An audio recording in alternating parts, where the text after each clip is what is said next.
रहे थे plant kingdom की। अब हम एग्ज़ाम पॉइंट ऑफ व्यू से जो जो क्वेश्चन बन सकते हैं एक बार जल्दी से आज के लेक्चर में इसको डिस्कस कर लेते हैं कि क्या क्या क्वेश्चन एग्ज़ाम में इस चैप्टर से बन सकते हैं। आई होप सो आप सब बढ़िया हो, है ना। तो जब हम प्लांट किंगडम की बात कर रहे हैं तो हम बात करेंगे सब के सब प्लांट। प्लांट के अंदर सारे कौन आ जाएंगे, हमारे पौधे। अब इसके अंदर हमने बात करी डिफरेंट डिफरेंट एल्गे, ब्रायोफाइट, रेडोफाइट। अब इसके अंदर जो इम्पोर्टेंट साइंटिफिक टर्मिनोलॉजी है वो आपको ध्यान में रखनी है। साइंटिफिक टर्मिनोलॉजी को ध्यान में रखते हुए सारे के सारे आपको क्या करने हैं, कंसेप्ट करने हैं। ठीक है, सारे कंसेप्ट आपको किस में करने हैं, साइंटिफिक टर्मिनोलॉजी को ध्यान में रखते हुए करने हैं। इस चीज़ को आप क्या रखना, ध्यान में रखना। जैसे कि साइंटिफिक टर्म क्या है क्रिप्टोगैम के लिए, मतलब जिसके अंदर सीड एब्सेंट उसके लिए साइंटिफिक वर्ड क्या है। इस तरीके से अगर आप करके चलेंगे तो मज़ा आएगा, रियली बहुत मज़ा आएगा और कंसेप्ट भी जो है आपका सही रहेगा। तो चलिए हम डिस्कस कर चुके हैं। अगर आप में से किसी ने लेक्चर नहीं देखा है तो एक बार पहले वाला लेक्चर देख लेना, आपको क्लियर हो जाएगा हमने पिछले लेक्चर में क्या डिस्कस किया था। क्योंकि हम जो आज टॉपिक करेंगे वो पिछले वाले लेक्चर पे डिपेंडेंट होगा। All topic are interdependent on each other, ठीक है। और जल्दी से हम अपकमिंग वीक में एक जितने मोस्ट इंपॉर्टेंट क्वेश्चन बन सकते हैं उसकी एक लेक्चर में आपको रिकॉर्ड करके या तो यूट्यूब पे या फिर ऐप पे आपको मिल जाएगा। तो हमने किंगडम प्लांटे को हमने बांट दिया था नॉन एम्ब्रोफाइट और एम्ब्रोफाइट में। जब हम बात कर रहे हैं नॉन एम्ब्रोफाइट की तो उसके अंदर केवल और केवल कौन आते हैं, एल्गे आते हैं, थैलोफाइट्स आते हैं। ठीक है, जो हम किसकी बात करते हैं, नॉन एम्ब्रोफाइट की बात करते हैं। सबको क्लास विजिबल है ना, एक बार मुझे कमेंट करके बताना क्लास सबको विजिबल है ना।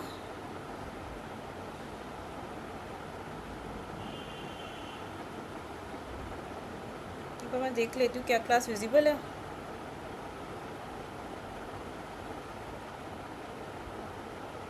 चलो, तो कुछ साइंटिफिक टर्म्स जो आपको याद रखने हैं कि सीड एब्सेंट है तब हम क्या वर्ड यूज़ कर रहे हैं, सीड प्रेजेंट है तब हम क्या वर्ड यूज़ कर रहे हैं। तो इस तरीके के वर्ड्स को आपको क्या रखना है, हमेशा याद रखना है कि सीड एब्सेंट और प्रेजेंट के लिए प्रेजेंट है तो हम फेनेरोगैम्स बोलते हैं, अगर सीड एब्सेंट होता है तो हम क्या बोलते हैं, हम क्रिप्टोगैम बोलते हैं। ठीक है, क्या नेक्ड सीड प्रेजेंट है या फिर सीड कवर्ड है, इस तरीके से हम इस कंसेप्ट को लेके चलते हैं। अब हम बात करते हैं आर्टिफिशियल सिस्टम ऑफ क्लासिफिकेशन की, जिसके अंदर हम मॉर्फोलॉजिकल कैरेक्टर्स को हमने यूज़ किया था। बस ज़्यादा दिमाग ख़राब मत करना, नाम पढ़ो और उसमें क्या है ये पढ़ो, बस उससे ज़्यादा दिमाग ख़राब मत करो। इस टाइम पे क्या चीज़ याद रखो, अच्छा आर्टिफिशियल में मॉर्फोलॉजिकल थे या नहीं थे, यस और नो। ग्रीन एल्गे में कौन कौन आ रही है, अच्छा ये आ रही है, क्लोरेला आ रही है, कैल्मेडोमोनास आ रही है। ठीक है, फिर हमने कल के लेक्चर में हमने green algae, brown algae, red algae सारी कवर कर ली थी और बहुत डिटेल में कवर किया था। मतलब हमने बहुत ही हाई लेवल के बढ़िया तरीके से कवर किया था, डेप्थ में कवर किया था। ऐसा नहीं था कि उसको बस करके छोड़ दिया कि इवन यूजेस क्या होते हैं, कौन सी एल्गे जो होती है वो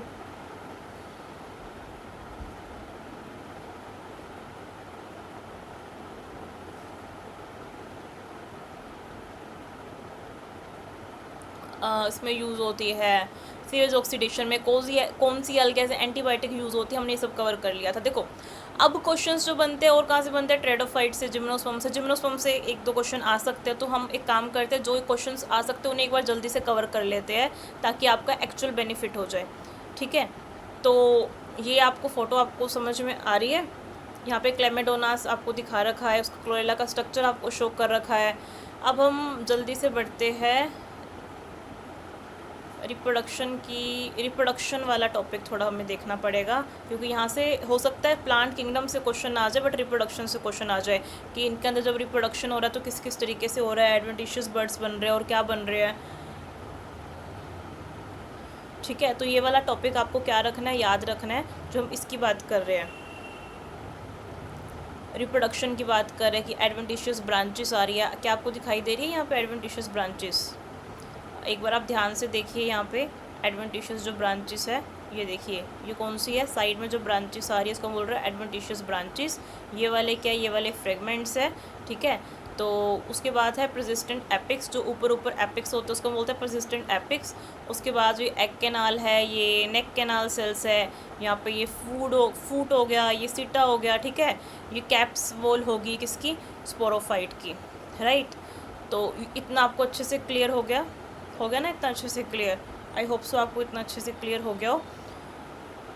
ज़्यादा मैं दोबारा बार एक वर्ड कह रही हूँ, इस वक्त पे कंसेप्ट समझो, कंसेप्ट है क्या, रटो मत, रट भी लोगे तो कब तक याद रह जाएगा? एक दिन तक, सुबह रटोगे शाम को भूल जाओगे। समझो कि सिनगेमी का मतलब क्या है, जाइगोट बना, क्योंकि एग्जामिनर रिप्रोडक्शन चैप्टर से भी तो क्वेश्चन यहाँ से उठा सकता है। एक बार मैं देख लेती हूँ आपके कमेंट्स।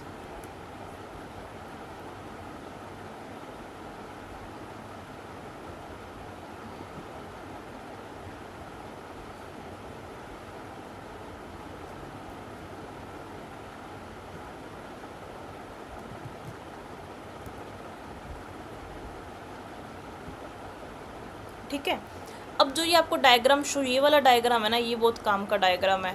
हम जब इसकी, वैसे तो ये जो डायग्राम है ये ब्रायोफाइट के रिस्पेक्ट में, आप बोलोगे ब्रायोफाइट बताया तो है नहीं। ब्रायोफाइट के लिए 2-3 बातें याद रख लो, जो मैंने इससे पहले के पहले वाले लेक्चर में बता दी थी कि एम्फीबियंस होते हैं प्लांट किंगडम के। तो ये 2-4 बातें जो है आपको याद रख लेनी है। ठीक है, अगर आपने लेक्चर अटेंड नहीं किया तो एक बार कर लेना, जहाँ पे आपको क्लियर हो जाएगा।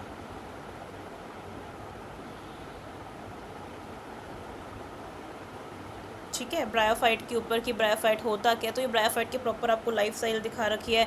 अब ब्रायोफाइट से क्वेश्चन आ सकता है कि क्या ब्रायोफाइट में फूल होते हैं? फूल आपके अकॉर्डिंग होते हैं क्या ब्रायोफाइट में फूल? तो ब्रायोफाइट जो होते हैं बिना फूल वाले होते हैं। ठीक है, जो ब्रायोफाइट होते हैं वो कैसे होते हैं? वो बिना फूल वाले होते हैं। ब्रायोफाइट्स में जो फूल है वो बिल्कुल भी नहीं होते हैं। इस बात को आप अच्छे से याद रखना, ब्रायोफाइट के लिए जो पॉइंट रहेगा आप सबका। ठीक है,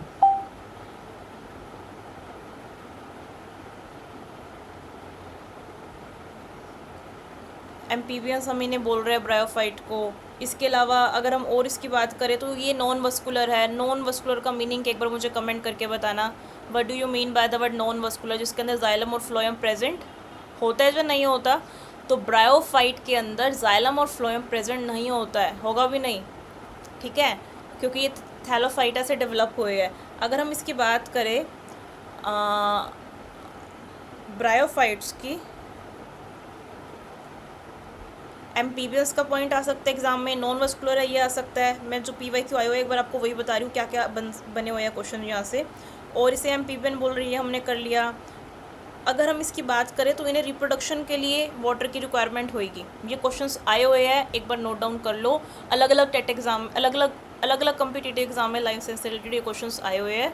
तो एक बार इन्हें राइट डाउन कर लो कि इन्हें रिप्रोडक्शन के लिए वाटर की रिक्वायरमेंट होती है। अगर हम इसकी बात करें तो इसमें कौन कौन से एग्जाम्पल्स आते हैं, अब आ जाओ इसके एग्जाम्पल्स पे। आपको यहाँ पे लीवर वोट दिखाई दे रहा है ना, तो ये इसके एग्जाम्पल्स है। अब लीवर वोट हो गया, इसके अंदर मेल फीमेल पार्ट अगर सेक्शुअल रिप्रोडक्शन हो रहा है तो अलग अलग रहेंगे। तो अगर हम बात करें ब्रायोफाइट की, तो जो इनका मुख्य शरीर होता है वो गैमेटोफाइट होता है। तो ब्रायोफाइट का बहुत ही इंपॉर्टेंट कंसेप्ट है कि ब्रायोफाइट में इनका जो मुख्य शरीर है, पूरा शरीर है, वो कैसा होता है? वो गैमेटोफाइट होता है। ठीक है,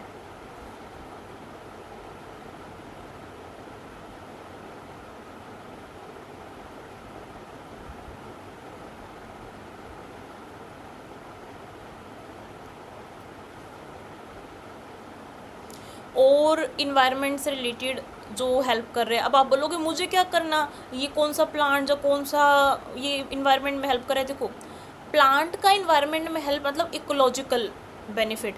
अब ये टॉपिक इकोलॉजी के लिए भी इम्पोर्टेंट है, और इकोलॉजी हमारे सिलेबस का पार्ट है लाइफ साइंस में। तो आपको ये टॉपिक अच्छे से करना पड़ेगा कि कौन सा प्लांट में क्या इन्वायरमेंट को बेनिफिट दे रहा है। तो ये क्या करते हैं, मिट्टी के कटाव को रोकते हैं, चट्टानों पर मतलब उग जाते हैं। काफ़ी बार आपने शायद नोटिस भी किया हो किसी पहाड़ी एरिया के अंदर, तो ये चट्टानों को कटाव को भी रोक रहा है। चट्टानी वाले एरिया के अंदर भी शायद आपने इसको डिस्कस किया हो। तो ये टॉपिक जो है अच्छे से कर लेना आप।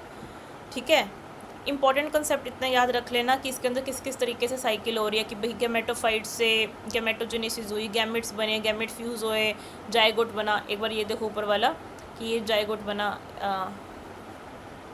जाइगोट बना, जाइगोट में मियोसिस हुई, जाइगोट डिप्लॉयड होता है, बट गैमेटोफाइट दोबारा से क्या होता है? हैप्लॉयड होता है। तो ये कुछ एक कंसेप्ट है।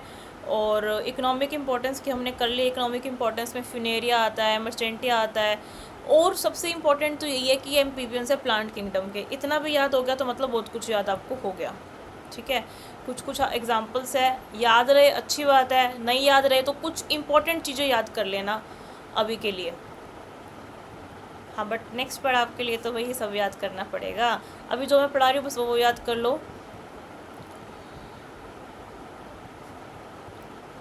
हाँ, जिम्नोस्पर्म नहीं छोड़ सकते, जिम्नोस्पर्म से क्वेश्चन हर साल बनते हैं क्योंकि जिम्नोस्पर्म करना इम्पोर्टेंट है और ज़रूरी भी है। तो जो करा रही हूँ बस वही वही याद कर लो, ये मत सोचो पीडीएफ इतनी बड़ी है तो हमें तो इसी को पढ़ते रह जाएगी। अब अभी के लिए पूरा मत पढ़ो, हाँ नेक्स्ट पढ़ाव के लिए देखो आपको तब तो पढ़ना पड़ेगा, because that's the final type. तो जिम्नोस्पर्म की अगर हम बात करें, ठीक है, जिम्नोस्पर्म की हम बात करें तो हम पहले इसमें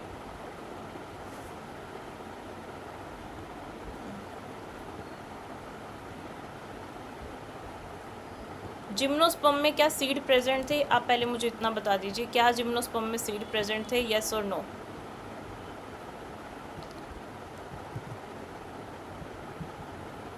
क्या जिम्नोस्पर्म में सीड प्रेजेंट थे, येस और नो?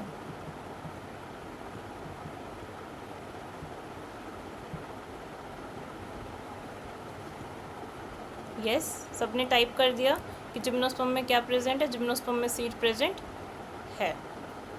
अब हम बात करें, प्रेजेंट तो है जिम्नोस्पर्म में सीड, लेकिन थोड़ा सा कंसेप्ट याद रखना जिम्नोस्पर्म के लिए कि इनके अंदर जो सीड होते हैं वो नेक्ड होते हैं। सीड क्या होते हैं इनके अंदर, नेक्ड होते हैं, जो हम जिम्नोस्पर्म की बात करते हैं, ठीक है। और जिम्नोस्पर्म से क्वेश्चन आ जाता है हर साल, तो जहाँ से क्वेश्चन देखो, स्मार्ट स्ट्रेटेजी क्या बोलते हैं, जहाँ से क्वेश्चन आएगा थोड़ा अच्छे से पढ़ लो। तो जिम्नोस्पर्म ऐसे पौधे हैं जिनमें जो बीज है पूरी तरह से खुले हुए होते हैं, हमें दिखाई देते हैं, नेक्ड होते हैं, ठीक है। और इनके इन शॉर्ट इनके जो बीज है, ठीक है, जो जिम्नोस्पर्म है, जिम्नोस्पर्म के क्या है, जो बीज है किसी फल के अंदर नहीं होते हैं। जिम्नो का मतलब भी होता है नेक्ड होना, ठीक है। स्पर्म का मतलब, जब भी स्पर्म वर्ड आता है उसका मतलब होता है सीड। बायो में स्पर्म का मतलब क्या है, मतलब बॉटनी के अंदर जब हम लाइफ साइंस की बात करते हैं तो वहाँ पे स्पर्म का मतलब होता है सीड। अब जिम्नोस्पर्म के बारे में कुछ इंपॉर्टेंट अगर हम बात करें तो सीड का पॉइंट बहुत ज़्यादा इंपॉर्टेंट है, और इम्पोर्टेंट पॉइंट है कि इसमें ना तो फूल होते ना फल बनते, इसलिए इनके जो बीज होते हैं टहनियों पे, जो शंकु पर खुले दिखाई देते हैं। आपने ना बहुत बार जिम्नोस्पर्म में वर्ड सुना होगा, कॉन्स होते हैं जिम्नोस्पर्म में, जिम्नोस्पर्म में कॉन्स होते हैं, जिम्नोस्पर्म में कॉन्स होते हैं। अब ये कॉन्स होते क्या, इसको समझते हैं। जिम्नोस्पर्म के बीज टहनियों, या फिर जो शंकु मैं बोल रही हूँ, शंकु को हम क्या बोलते हैं, कॉन्स बोलते हैं।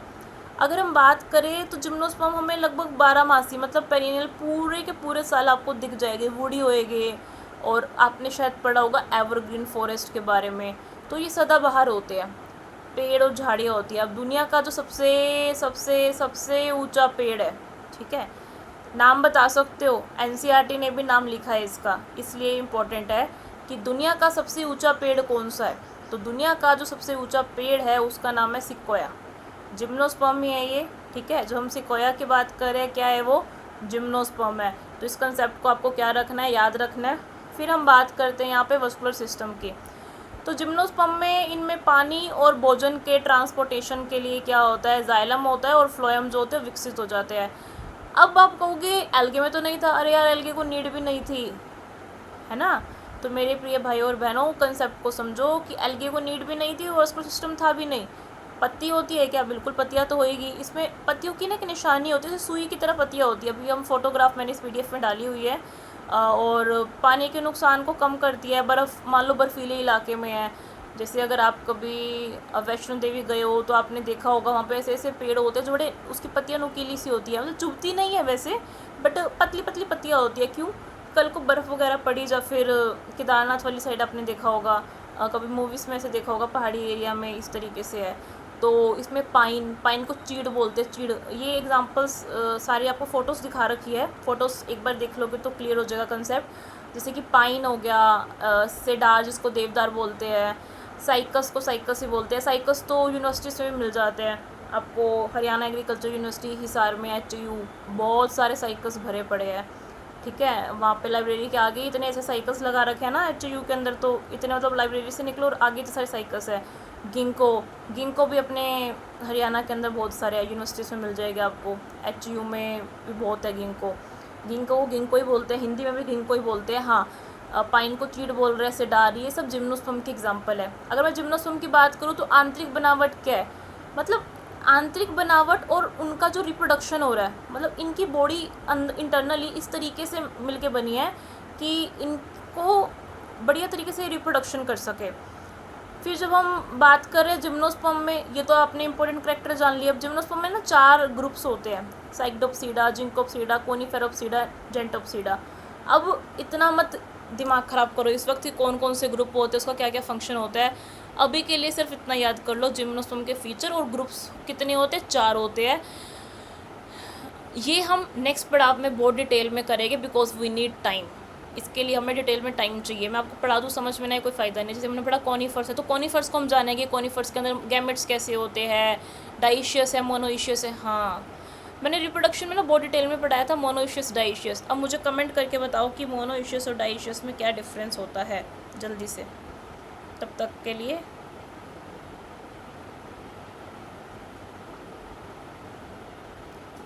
मुझे लाइव क्लास मुझे क्यों नहीं शो हो रही फ़ोन में, I don't know why.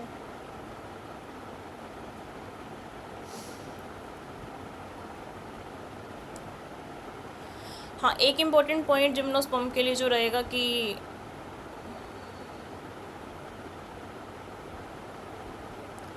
Definite growth है। लीव्स के पास क्या होता है, इनका थिक बड़ा सा मोटू सा क्यूटिकल होता है। ठीक है, क्यूटिकल आप जानते हो। सबने कमेंट कर दिया मोनोइशियस और डाइशियस, है ना, कर दिया सबने कमेंट। इंपॉर्टेंट क्वेश्चन है मोनोइशियस पे और डाइशियस पे। Monoecious and dioecious.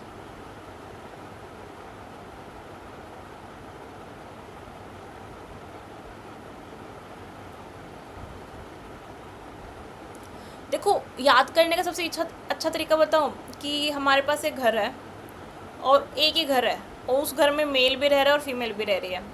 ठीक है, मतलब हमारे पास एक घर है और उस घर के अंदर मेल फीमेल दोनों रह रहे हैं, और बढ़िया तरीके से मस्त तरीके से प्यारा सा घर है, मस्त फूल है, पौधे है। सिंगल घर हुआ मतलब मोनोइशियस प्लांट ऐसे प्लांट हुए जिसमें मेल भी है और फीमेल सेक्स ऑर्गन भी है।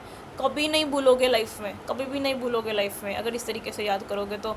चाहे प्लांट किंगडम हो, एनिमल किंगडम हो, रिप्रोडक्शन हो, इकोलॉजी हो, कोई भी आ जाए लाइफ और सेंस में, कभी भी मोनोइशियस वर्ड आ जाए ना, कभी गलत नहीं होगा। बस कंसेप्ट में इंजॉय करना स्टार्ट कर दो, बहुत इजी लगने लग जाएगा अपने आप ही। ठीक है, तो अब यहाँ पे थोड़ा एक पॉइंट और याद कर लेना कि कॉनिफर्स कहाँ डोमिनेंट होते हैं, टेम्परेट फ्लोरा में होते हैं। अब हम थोड़े एग्जांपल्स देख लेते हैं, इसके एग्जांपल्स में क्या क्या है। तो वैसे तो आपको दिखाई दे ही रहा है एग्जांपल्स में, थोड़ा सा इसको हम और जान लेंगे एग्जांपल्स को।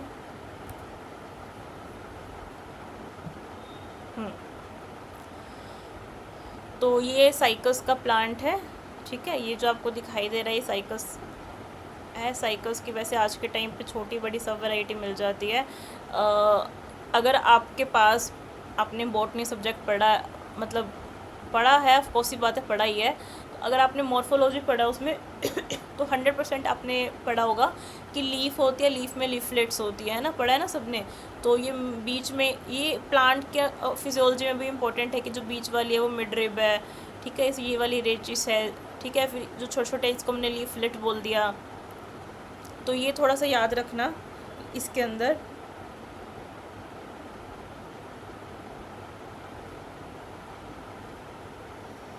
अब मुझे एक छोटे सा पॉइंट बताएंगे आप सब, साइकस कैसा है, मोनोइशियस है या डाइशियस है? बहुत ज़्यादा इंपॉर्टेंट क्वेश्चन है।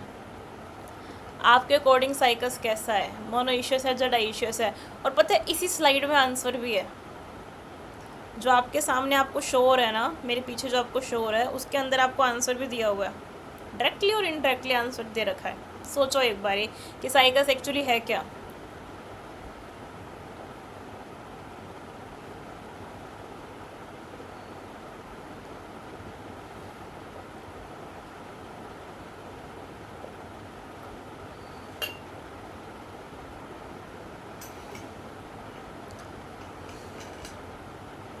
पॉजिटिविटी से पढ़ो, बहुत ज़्यादा आपको अच्छा लगेगा कि यस हम कर रहे हैं। कंसेप्ट को हमें इतना एक्सप्लेनेशन वे में पढ़ना है कि लाइफ में किसी भी एग्ज़ाम में यहाँ से रिलेटेड क्वेश्चन आ जाए, गलत ज़िंदगी में नहीं होगा। हमारा टारगेट बस अभी के एग्ज़ाम में इस टॉपिक से रिलेटेड आप कोई भी एग्ज़ाम दे लो, आपका कोई भी क्वेश्चन गलत नहीं होना चाहिए। तो सबने आंसर दे दिया। एक तो सब टाइप करेंगे प्लीज़, कमेंट सब करेंगे।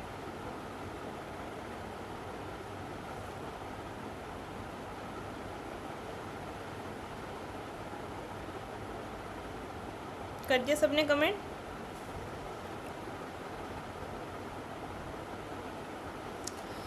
मैंने आपको बोला था साइकस क्या है ना। अब इस स्लाइड में आंसर कैसे दिया हुआ एक बार ध्यान से देखो, एक बार ध्यान से ये ऊपर देखो मेरे पीछे कि फीमेल साइकस और मेल साइकस का प्लांट ही अलग है, मतलब दोनों के घर ही अलग है। दोनों के घर अलग हुए तो डाईइशियस हुआ, मोनोइशियस हुआ?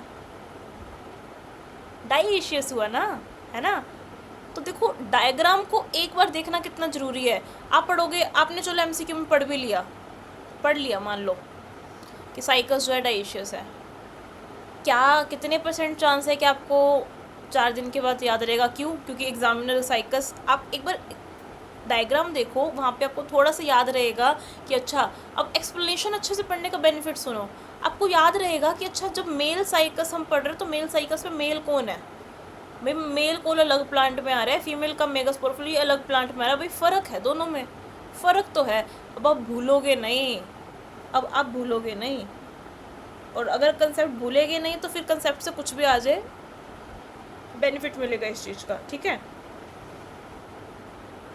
तो हम जब साइकस की बात कर रहे हैं तो साइकस थोड़ा इंपॉर्टेंट रहता है जिम्नोस्पर्म के अंदर, तो साइकस को हर कोई अच्छे से करेगा। तो साइकस की अगर हम और बात करें तो नॉर्मली जब हम साइकस की बात करते हैं तो साइकस की क्या होती है, लीफलेट जिसको हम बोल रहे हैं, साइकस की पत्ती, ठीक है, कि जो इंटरनल स्ट्रक्चर जिसको हम बोलते हैं, जिसको हम एनोटमी बोलते हैं, एनोटमी मतलब स्टडी ऑफ इंटरनल स्ट्रक्चर, या फिर हिंदी में बोलो तो आंतरिक संरचना, ठीक है।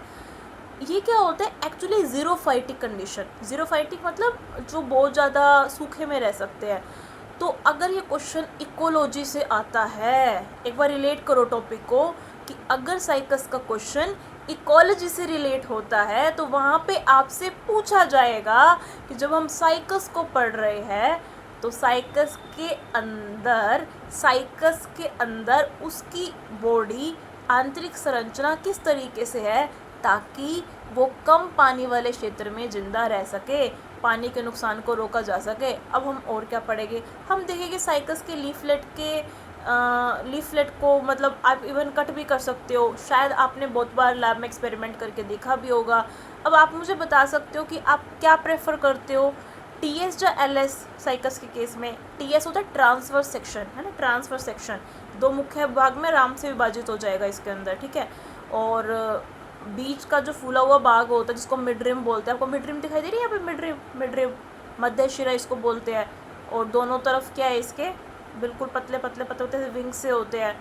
तो ये आपको जो है इंटरनल स्ट्रक्चर दिखा रखा है। ये सेम चीज़ आपके और चैप्टर्स में भी रिलेट है कि जो हम और लीफ को पढ़ते हैं तो लीफ के सबसे ऊपर वाले को हम बोलते हैं एपिडर्मिस, सबसे ऊपरी सबसे मोटी सिंगल लेयर होती है, ये कंटिन्यूस होती है ये, और इस सबसे ऊपर वाली पे होता है क्यूटिकल, ठीक है। अब जो ये क्यूटिकल होती है ये ट्रांसपिरेशन को कम करती है, राइट। जो हमारे प्लांट्स में लीफ के ऊपर क्यूटिकल होएगी वो ट्रांसपिरेशन को क्या करेगी, कम करेगी। इसी तरीके से लीफ में नीचे की तरफ होता है लोअर एपिडर्मिस, सबसे निचली परत होती है, और इसके अंदर क्या होता है, इसके अंदर संकन स्टोमेटा भी होते हैं, ये क्लियर हो जाएगा। फिर हम आएंगे हाइपोडर्मिस के कंसेप्ट पे। अब हाइपोडर्मिस क्या होता है, हाइपोडर्मिस जस्ट देखो, अब मैं आपको बोल दूँ भाई एमसीक्यू याद कर लो, एपिडर्मिस के नीचे क्या होगा, अब बोलो हाइपोडर्मिस, याद कर लो याद कर लो याद कर लो, समझो मतलब को समझो, एपी मतलब ऊपर, हाइपो मतलब नीचे, ठीक है। अब एक छोटा सा पॉइंट और याद कर लो, आपके अकॉर्डिंग किसमें स्क्लेरेनकाइमा वाला टिश्यू ज़्यादा होना चाहिए, एपिडर्मिस में जो हाइपोडर्मिस में? आपके अकॉर्डिंग आपको क्या लगता है, जो आपको लगता है आप मुझे वही बताओ, जो आपको लगता है आप मुझे वही बताओ, बस आपको क्या लगता है।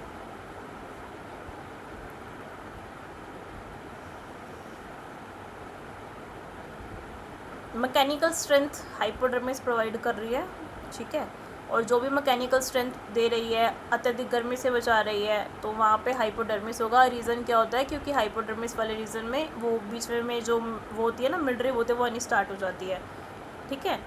तो फिर मीजोफिल सेल्स हाइपोडर्मिस के नीचे का जो पूरा हिस्सा होगा उसमें मीजोफिल सेल्स कहलाता है, और 2 भागों में जो है बटा हुआ है। सबको लाइफ क्लास जो हो रही है ना, पता नहीं वाई आई फील कि लाइफ क्लास तो चल ही रही है, चलो that's great.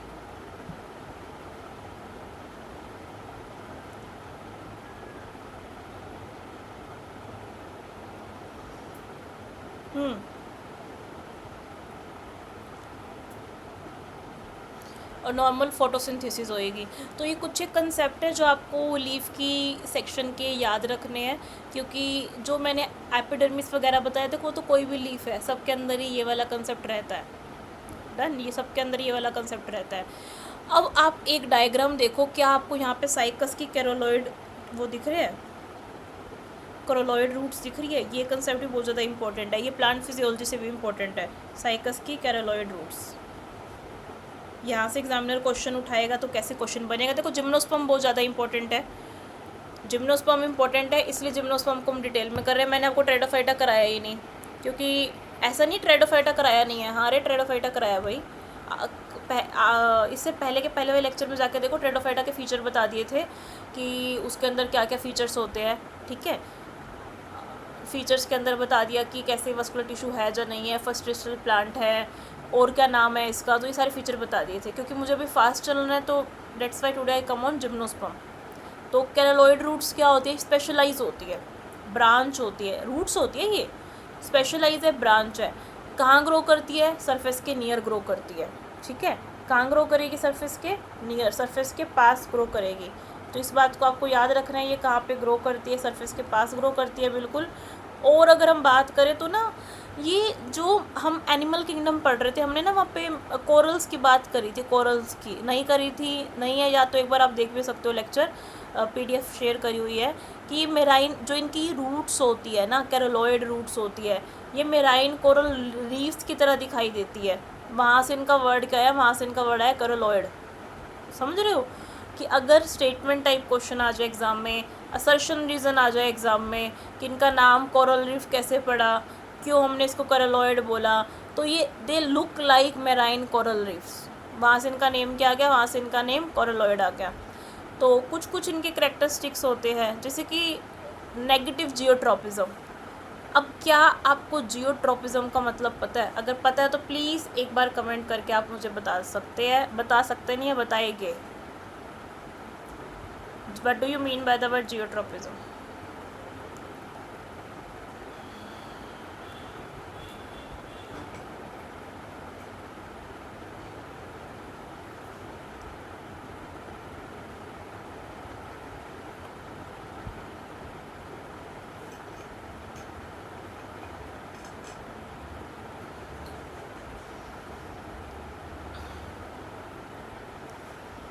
What do you mean by the word geotropism? Gravity के साथ साथ ग्रो करना। तो जो ये कोरल रीफ्स ये कोरलॉइड रूट्स होती है, जब हम इसकी बात करते हैं तो अनलाइक नॉर्मल रूट्स, जो unlike normal roots that grow downward. Normal roots क्या होती है? ग्रेविटी कहाँ लगती है? नीचे की तरफ लगती है। बोलते हैं ना कि फिजिक्स के अंदर ग्रेविटी लग रही है टुवर्ड्स डाउनवर्ड। जी की वैल्यू क्या होती है? Acceleration due to gravity, acceleration due to gravity होता है 9.8 मीटर पर सेकेंड स्क्वायर। और कैपिटल जी क्या होता है? Gravitation constant 6.67 10⁻11 newton metre square पर केजी स्क्वायर। सही हो ना? मैं बताना सही बोला मैंने, अगर सही नहीं बोला है तो बता सकते हो। फिज़िक्स को मतलब फिज़िक्स की याद आती है मुझे, बट अभी तो पूरा टाइम सुबह से लेकर रात तक बायो में ही जाती है। सुबह से लेकर रात तक इसलिए बायो में जाती है क्योंकि मेरा रिसर्च ही बायो में है ना। पूरा बैचलर, पूरा मास्टर्स, पूरा सब कुछ बायो में है। मतलब ये लाइफ साइंस लाइफ का पार्ट बन चुकी है। मतलब ऐसा शायद लाइफ का कोई दिन ही नहीं होगा जिसमें लाइफ साइंस को ना हाथ लगाया हो, बट स्टिल ऐसी बात नहीं, फिज़िक्स याद नहीं, फिज़िक्स भी पूरी याद है। तो हाँ, जैसे हम फिज़िक्स में बात करते हैं ना, एक्सेलरेशन डाउनवर्ड लगती है, तो रूट्स आपने देखा होगा डाउनवर्ड ग्रो करती है। बट एक प्रॉब्लम देखो, इसमें क्या रहता है ना, प्रॉब्लम ये इसका फीचर है, ये इसका करेक्टर है, ये करेक्टर है। अनलाइक नॉर्मल रूट्स जो डाउनवर्ड ग्रो करते हैं, कैरोलॉइड रूट्स जो होती है वो अपवर्ड ग्रो करती है टुवर्ड लाइट। अब एक बहुत ज़्यादा इंपॉर्टेंट क्वेश्चन है, आया हुआ प्रीवियस ईयर क्वेश्चन है कि कैरोलॉइड रूट और कौन से ऐसे बैक्टीरिया होते हैं जिनका सिम्बायोटिक एसोसिएशन होता है। कोरोलॉइड रूट्स एंड कौन से ऐसे बैक्टीरिया होते हैं, कोरोलॉइड रूट्स एंड कौन से ऐसे बैक्टीरिया होते हैं जिनका सिम्बायोटिक एसोसिएशन है। क्या आपको कोरोलॉइड रूट्स दिखाई दे रही है ना कोरोलॉइड रूट्स दिखाई? तो आप मुझे जल्दी से कमेंट करके बताओगे फास्ट, मैं वेट कर रही हूँ, जल्दी से कमेंट करो।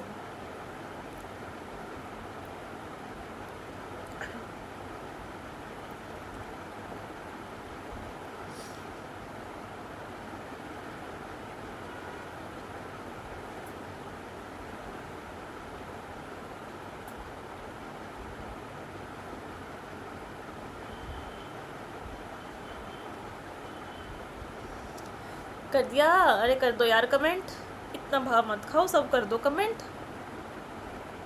कुछ ही सेकंड लगते हैं कमेंट करने में, याद रहेगा साइनोबैक्टीरिया आंसर है, कमेंट कर दोगे तो। अब सुनो, कोरोलॉइड रूट्स जो होती है वो सिम्बायोटिक एसोसिएशन में होती है। किसके साथ सिम्बायोटिक एसोसिएशन में होती है? तो वो होती है ब्लू ग्रीन एल्गे के साथ। अब स्पेसिफिकली ब्लू ग्रीन एल्गे तो यार बहुत सारे टाइप के होते हैं, तो कौन सा ब्लू ग्रीन एल्गे? तो एनाबीना, साइकेडी, नॉन स्टॉक, तो ये सब ब्लू ग्रीन एल्गे के टाइप होते हैं जिसके साथ ये सिम्बायोटिक एसोसिएशन में होती है। तो ये कंसेप्ट आपको अच्छे से याद होना चाहिए। फिर हम बात करते हैं एल्गल जोन की। अगर हम कोई क्रॉस सेक्शन को कट करते हैं, क्रॉस सेक्शन मतलब ट्रांसफर सेक्शन कर लो कोरोलॉइड रूट्स का, तो हमें वहाँ पे डार्क ग्रीन रिंग मिलेगी मिडल में, उसको हम एल्गल जोन बोलते हैं। ये एल्गल जोन बेसिकली क्या कर रहा है? एटमॉस्फेरिक नाइट्रोजन जो है फिक्स करके दे रहा है, ठीक है। अब एक वो देखो, रूट का कंसेप्ट प्लांट फिजियोलॉजी से आ सकता है, मॉर्फोलॉजी ऑफ फ्लावरिंग प्लांट से आ सकता है। थोड़ा सा याद रखो, जो वैसे जो और प्लांट्स हैं उनकी रूट क्या करती है? डाउनवर्ड ग्रो करती है, पॉजिटिव जियोट्रोपिज्म शो करती है। वहीं पे जो कोरोलॉइड रूट्स होती है, देखो एक डायग्राम बहुत इंपॉर्टेंट है। डायग्राम क्यों इंपॉर्टेंट है? वहाँ से आपको क्लैरिटी आ रही है, कंसेप्ट में क्लैरिटी आ रही है। वरना तो डेली 200 MCQ 100 बार पढ़ लो, अगर कुछ याद नहीं हो रहा तो फ़ायदा नहीं है। हम और कंसेप्ट को नहीं रिलेट कर पा रहे, कोई फ़ायदा नहीं है। जब तक कंसेप्ट रिलेट करोगे तभी एक्चुअली बेनिफिट होगा पढ़ने का, ठीक है। और रूट की अगर हम बात करें, नॉर्मल रूट्स में रूट हेयर होते हैं क्या? तो रूट हेयर होते हैं और रूट्स में, लेकिन कोलोइड रूट्स में एब्सेंट होते हैं या फिर पुअरली डेवलप होते हैं। एल्गल एसोसिएशन दूसरी रूट्स में नहीं होता, कोलोइड रूट में एल्गल एसोसिएशन होता है। कौन सा? एक्चुअली ये ब्लू ग्रीन एल्गे को हमने बोला है एल्गल एसोसिएशन। तो प्राइमरी फंक्शन दूसरी रूट क्या करती है? जो मेन फंक्शन होता है जो हमारी रूट्स होती है वो करती है पानी का और मिनरल का एब्जॉर्प्शन। वहीं पे कैरोलॉइड रूट्स जो होती है, क्योंकि इनके पास और ये बैक्टीरिया ब्लू ग्रीन एल्गे वगैरह है, तो ये नाइट्रोजन फिक्सेशन करती है, ठीक है। अब आप कहोगे ये फीचर कैसे पता लगे, इसके यहाँ पे रिंग है, ये कर रही है। यार माइक्रोस्कोप से कट करके देखा ना, माइक्रोस्कोप से कट करके देख लिया। और इस ये वाली जो आपको मेरे पीछे स्लाइड शो हो रही है, इसके अंदर लगभग आपको सब क्लियर हो गया ना, सब कुछ क्लियर। अगर नहीं हुआ तो बता सकते हो, कोई दिक्कत नहीं है, हम कंसेप्ट कर लेंगे, कोई और कंसेप्ट रहता है तो।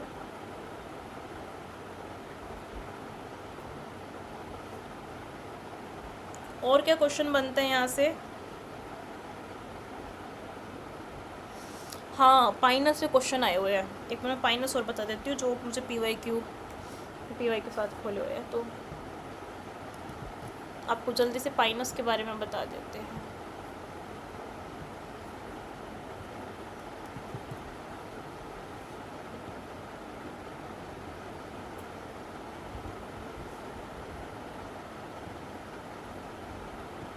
उस स्लाइड में एक्चुअली छोटा दिखाई देता आपको, अब थोड़ा सा ये है कि विजिबिलिटी बढ़ गई। तो क्या आपको ये पाइनस दिखाई दे रहा है? आपको दिखाई पाइनस? अरे बता दो यार, पाइनस दिखाई दे रहा है क्या? दे रहा है ना, तो हाँ बोल दो दिखाई दे रहा है। तो देखो, अगर हम पाइनस की बात करें, बट मुझे स्टिल अब तक ना, पता नहीं शायद मेरे फ़ोन में नेट नहीं चल रहा, मुझे अब तक फ़ोन में ना क्लास शो नहीं हो रही, तभी मैं बार बार पूछ रही हूँ कि आपको शो हो रही है क्लास।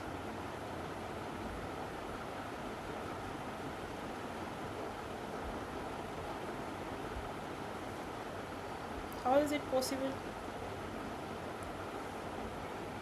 चलो हम तो करें आगे कंसेप्ट को।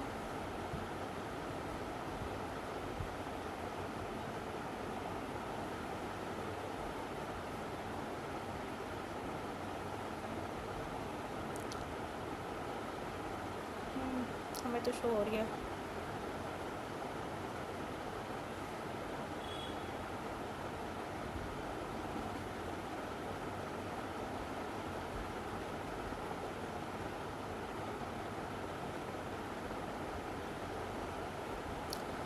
चलो तो मेरे प्रिय भाइयों और बहनों, चलो सुनो। पाइनस वही आ सकता है, पाइनस को नहीं छोड़ने का, पाइनस को छोड़ा तो पाप चढ़ेगा।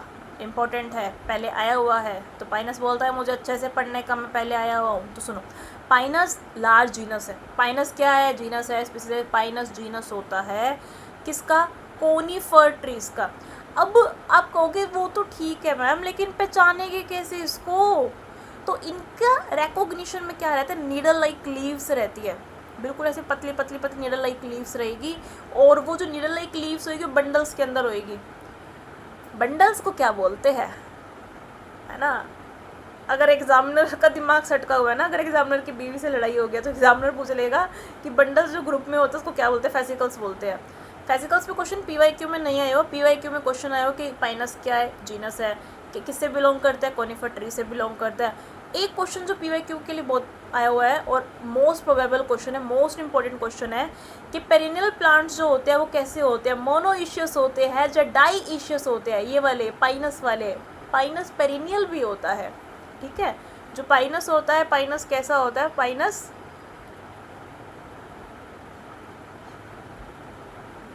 है ना, हर जगह सदाबहार, मोनोइशियस है। पाइनस मोनोइशियस है। कमेंट में टाइप करो साइकस कैसा है, कमेंट में टाइप करो साइकस कैसा है, जल्दी से, बिना देरी करे।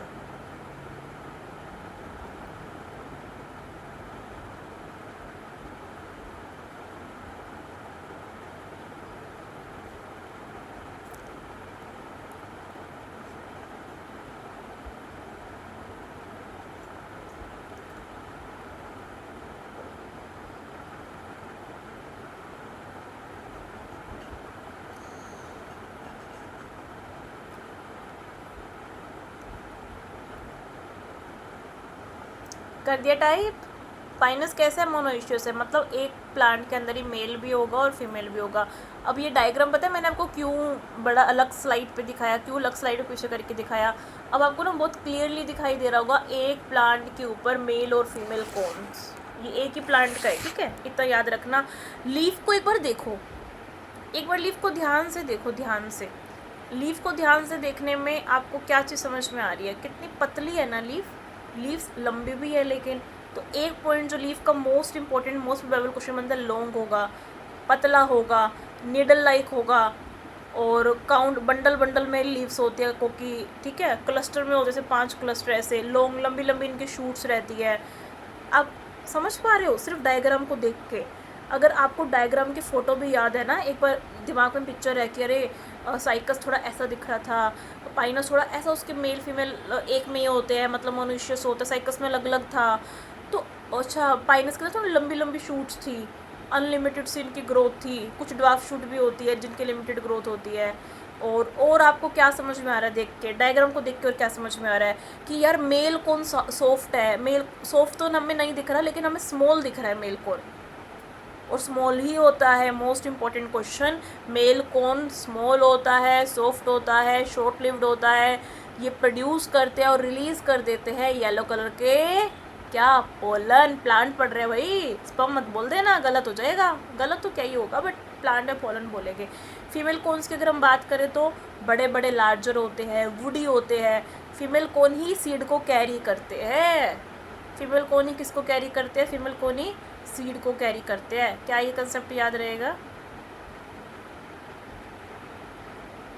क्या ये कंसेप्ट याद रहेगा सबको? यस और नो? बता दो यार, रहेगा ना याद?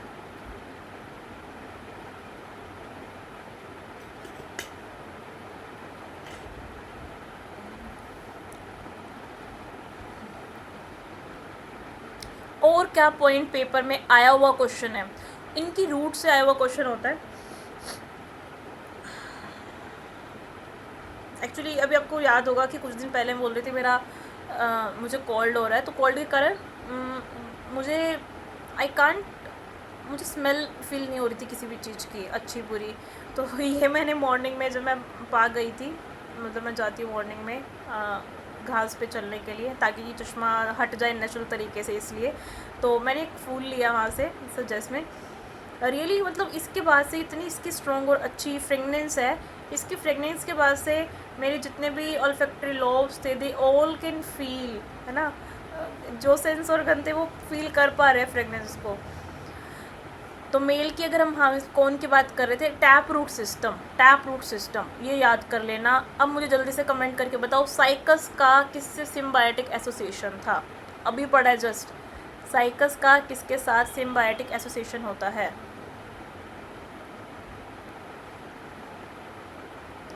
साइकस का किसके साथ सिम्बायोटिक एसोसिएशन होता है?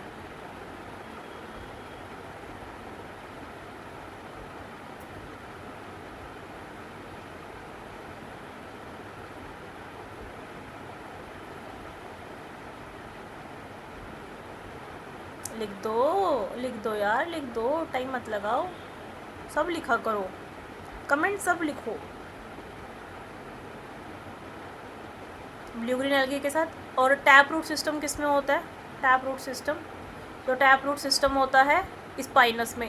पॉइंट बहुत ज़्यादा इम्पोर्टेंट है, बहुत ज़्यादा इम्पोर्टेंट है। और इसके अंदर अगर हम याद करें कौन सी ऐसी जो प्लांट है जो सिम्बायोटिक रिलेशन बना रही है फंगी के साथ, पाइनस है वो। तो ये साइकस और पाइनस में फ़र्क रहता है कि माइकोराइज़ा क्या होता है। माइकोराइज़ा, माइकोराइज़ा, माइको मतलब फंगस, राइज़ा मतलब रूट्स। किसके रूट? प्लांट की रूट। फंगस का कोई फ़ायदा है क्या? बिल्कुल फ़ायदा है।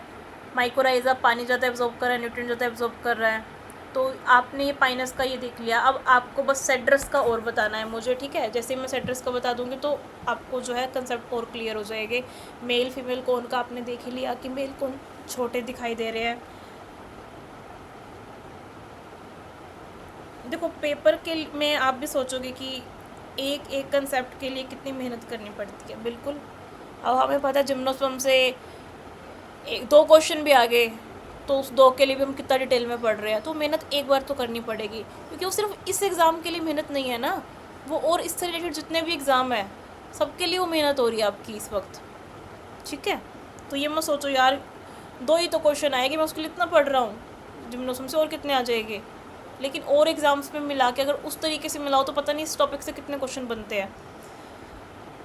तो सेड्रस को हम क्या बोलते हैं? और सेड्रस को हम बोलते हैं सिडार। ये बड़ा दिख भी रहा है वैसे तो आपको लार्ज। अगर आप माउंटेन एरिया में गए हो, जैसे वैष्णो देवी में जाओ, वैष्णो देवी से आगे भी जाओ, वैष्णो देवी से आगे रियासी डिस्ट्रिक्ट है, शायद आपने सुना होगा। वहाँ पे ना बड़ा एक प्यारा सा गुरुद्वारा है। तो मैं अभी गई थी, अभी तो नहीं, मतलब मुझे हो गए शायद 2 साल हो गए। बैसाखी पे गई थी तो रियासी के अंदर, जहाँ पे गुरु गोविंद सिंह साहिब जी ने बैठ के बेरिक पेड़ की जो तपस्या करी थी बहुत टाइम, चुनाव नदी जा रही है, तो उस एरिया के अंदर मतलब वैष्णो देवी से और वो लगभग उससे आगे है पहाड़ी एरिया, पूरा बिल्कुल पूरा पहाड़ी एरिया, माउंटेन रीजन है। इतने सारे सेड्रस, जो ये आपको सेड्रस दिख रहा है, पूरा वो पहाड़ी एरिया ना सेड्रस से भरा पड़ा है। मैं जब भी जा रही हूँ तो मैं बता रही हूँ मेरे भाई को कि ये देखिए सेड्रस है। बोलता है दीदी मेरा दिमाग ख़राब मत कर दिया करो, आप जब भी आपसे बात करो तो बस आप प्लांट्स की बातें करते हो। तो अब यही होता है नुकसान कि अगर आपके भाई बहन जो है लाइफ साइंस बैकग्राउंड के नहीं हैं और आप बस वो नॉन मेडिकल वाला बेचारा, वो मेरी बातें सुन के परेशान हो जाता है। वो कहते हैं मुझे नहीं समझ में आ रहा ये आप क्या बोल रहे हो, ये लीफ ऐसी, इसके अंदर स्ट्रोबिलाई, ये कौन, ये क्या मेरे ऊपर से जा रहा है। तो मुझे होता है कि जब मैं ट्रैवल कर रही हूँ ना तो कोई साथ में बायो वाला ही पर्सन हो, ताकि वो मेरी बातों को समझ सके मैं बोल क्या रही हूँ। अब हो सकता है कि आपको मेरी बातें अच्छी लग रही हो कि आप तो पढ़ रहे हो, आपको लगेगा अरे वाह कितने बढ़िया तरीके से आपने बताया एग्जाम्पल देके कि सेड्रस माउंटेन एरिया में, अब भूलेगे नहीं क्वेश्चन आ गया तो, ठीक है? तो लीफ कैसी दिखाई दे रही है? निडल लाइक दिखाई दे रही है लीफ इसके अंदर, बिल्कुल छोटी सी होती है। अच्छा हाँ, ये क्वेश्चन आ सकता है, पाइनस और सेड्रस में से किसकी लीफ छोटी होती है, किसकी लीफ बड़ी होती है? जल्दी से एक बार कमेंट करके बता दो यार, पाइनस और सेड्रस में से किसकी लीफ छोटी होती है और किसकी लीफ जो होती है वो बड़ी होती है? कर दो यार कमेंट। देख के इसको देख के पाइनस की लीफ को देखो और सेड्रस की लीफ को देखो, कौन छोटी दिख रही है आपको, कौन बड़ी दिख रही है आपको?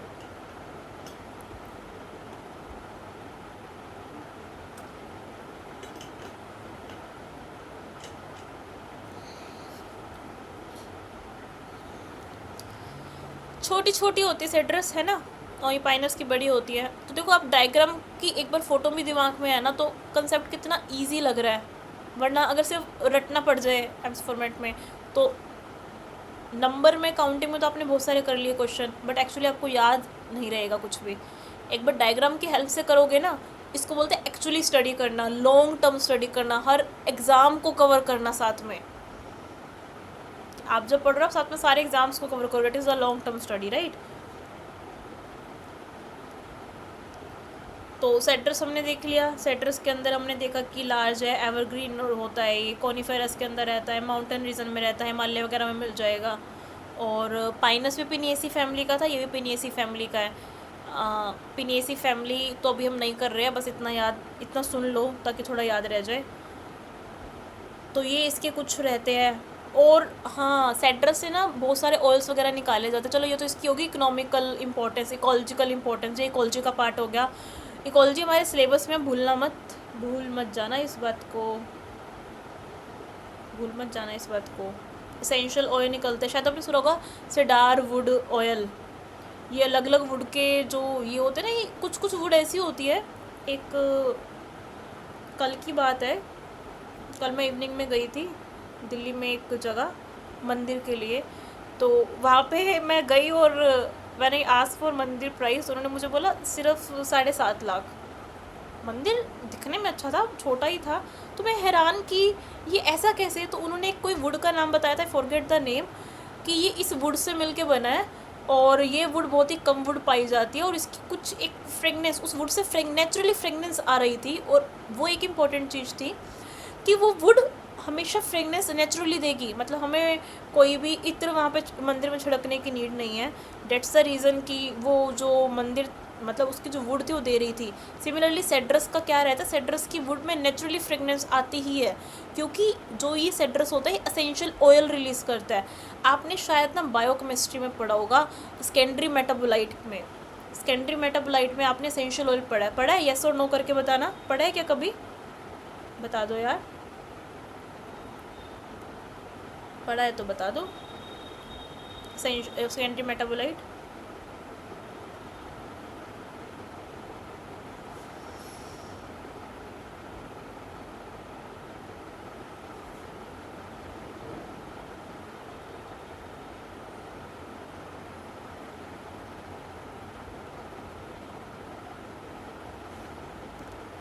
पढ़ा है ना। हाँ, तो एसेंशियल सेकेंडरी मेटाबोलाइट्स में आते हैं। अब क्वेश्चन से वही है ना, क्वेश्चन से क्वेश्चन बनते हैं। सेकेंडरी मेटाबोलाइट क्या होता है, ये आपका होमवर्क है, आपको मुझे कमेंट करके बताना है। आज की क्लास में ओवर करते हैं और अब हम जल्दी से क्वेश्चन वाली क्लास कर लेंगे। एंड आपको ऑल द बेस्ट, बढ़ते रहिए आगे। ये